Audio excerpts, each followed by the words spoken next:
And now, in the same way that I was accused by this Empire, the guy on the Empire State of Mind documentary, of covering up my racism by focusing on religion, something I can't respond to, we're told we're far right simply because we are saying that this is an Islamic issue. That makes you far right.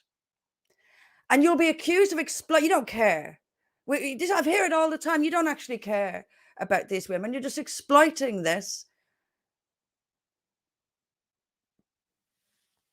to advance your racism, presumably, with no evidence of that allegation whatsoever, and no consideration of the thought or the idea that we might be critical of this religion because of the grooming gangs. That's what brings many of us into it. It's the grooming gangs that made us look at this religion in the first place. And it's just a dismissal. The far right is exploiting this. Just a dismissal, just thrown out there and left at that. They don't even consider that we might be doing this at great personal cost to ourselves because we really do actually care. You don't do this if you don't care. Then we hear of, and I knew this would come in there somewhere, it's not a matter of Muslims. It's not relevant to the fact that these men are Muslims isn't relevant. It's the nighttime economy and those words so beloved by the extreme left, which is to blame for everything, economic deprivation. That apparently, if you're economically deprived, that apparently gives you some sort of reason, some sort of justification for going out and gang raping girls because you're economically deprived. These are takeaway, people who own and run takeaways, taxi drivers. When I researched this, taxi drivers were very high on the list, on the perpetrator list. So can someone tell me that in the days before, almost every taxi driver in this country was a Muslim? Were white taxi drivers doing this? Was the same thing going on? Were they not equally economically deprived? There's a lot of people in this country economically deprived, and more than those who own and run takeaways or drive taxis, more economically deprived than that. But guess what? They don't deal with their economic deprivation by gang raping children. This is so typical left-wing nonsense. Then you have, and this will happen in any article like this, any video clip, any news bulletin, always without exception. And this was no exception, because there are no exceptions. There are always Muslims there to explain everything. Several of them. So one of the victims of this, the only one in the entire 14-minute long clip that spoke about the religious abuse and that there was, she said, a religious element to this. Immediately following her clip, there's a Muslim to refute her. Of course there is. They throw this in, they let her say it, but only so that they have the opportunity to refute what she's saying. She, by the way, is the victim in this. She, by the way, experienced all of this. She was the one that was there. And they let her speak only to refute her afterwards. And immediately up pops the imam with the beard and the hat to refute what she's just said. The one time they'll let it be said, it's immediately refuted by the obligatory imam, who's there to matter-of-factly tell you that this has nothing to do with Islam. He did say something controversial, though, as they gave us a little warning. This, what he says, is controversial. Cover your ears. Find your safe space. This will be awkward. And he did say that these men are raised to see non-Muslims as kafir and as less than human. He spoke about this for maybe a minute, maybe even longer, about how non-Muslims are viewed. But he didn't say why non-Muslims are viewed in that way. It's all about the culture, isn't it? Never is the religion which shapes that culture. The only time it's mentioned is to say how clear its conscience is. Nothing to do with it. So he goes as far as admitting that there is a widely held belief among Muslim communities in this country that non-Muslims are effectively subhuman. He admits this, but will not admit why. Because it's in the Quran. Page after page after page after page of the Quran says so. And they are shaped. The culture is shaped. The values are shaped by that belief. There's no compassion. There's no mercy. There's no sympathy. Because these girls are seen as subhuman.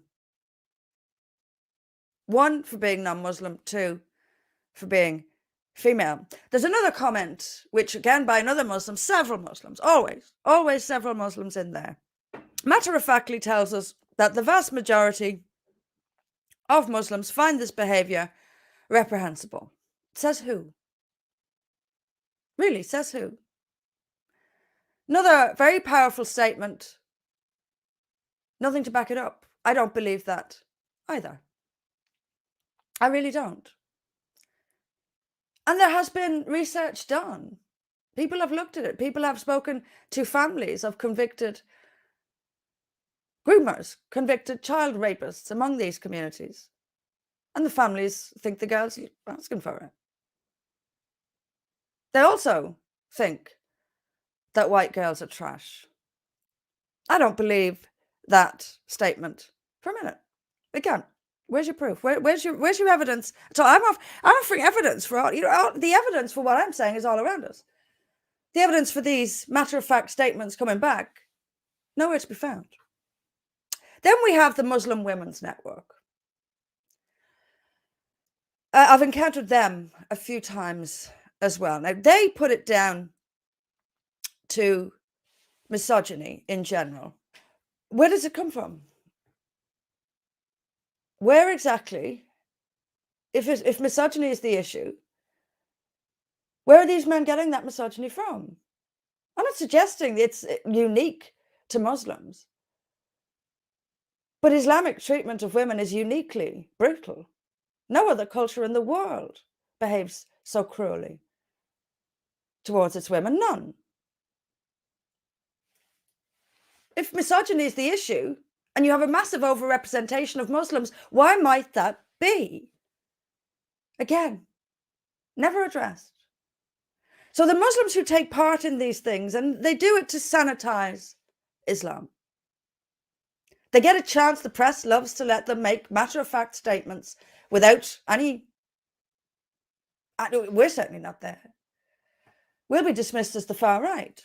And then Muslims will be brought on to refute everything that is remotely critical of Islam. And they do it for that reason. They get a chance to offer up excuses and lies. And that's what I'm getting at. These people, they come on here, they're either in complete denial, or they know nothing about their religion, or they are lying.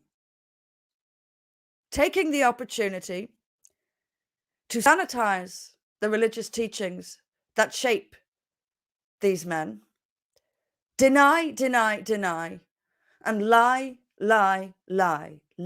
to the outsider, lie to the non-Muslim press, lie to protect Islam.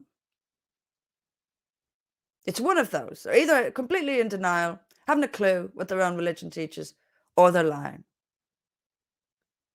And they chime in as well. They join in with the far-right racist attacks on people like me, knowing full well that what we're saying is true in terms of the teachings of the religion, knowing full well they're lying.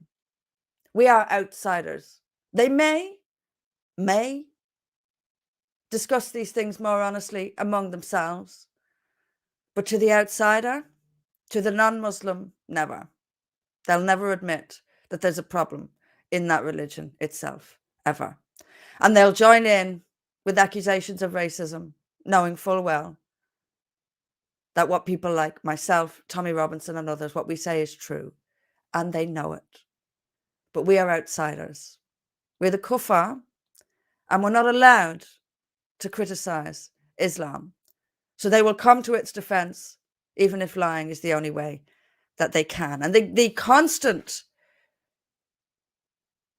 crisscross of culture and religion, culture.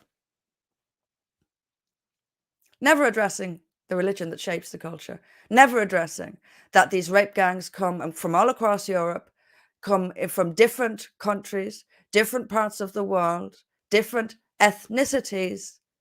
And the only thing they have in common is this religion. And yet that's the only thing that is never addressed, never criticized, never questioned.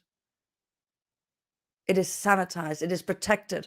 And this clip ended by protecting Islam. That was it. It had to do so at the end. And the example, bizarrely, the example they give us to show that this is not an Islamic issue is that, well, Pakistani women are abused as well. You don't say. We know. You're not helping Islam's image by admitting that Muslim women are terribly abused as well. Quite the opposite, in fact. And then, of course, we have the obligatory, what about white men? Well, when you can produce evidence of organized gangs of white men targeting and grooming girls in this extraordinary numbers, then we'll talk about it. But you'll have to produce them first. And you won't, because you can't. Is that the bulk of the people at the heart of this system simply don't care. They don't lose any sleep over this stuff. You get police and social workers, the people whose job it is, that taxpayers' money is spent paying to protect, are the very ones covering it up. And nothing at all has changed. Please do read this report. It's called Rotherham, The Perfect Storm. Share it far and wide. Everything in it is still entirely relevant.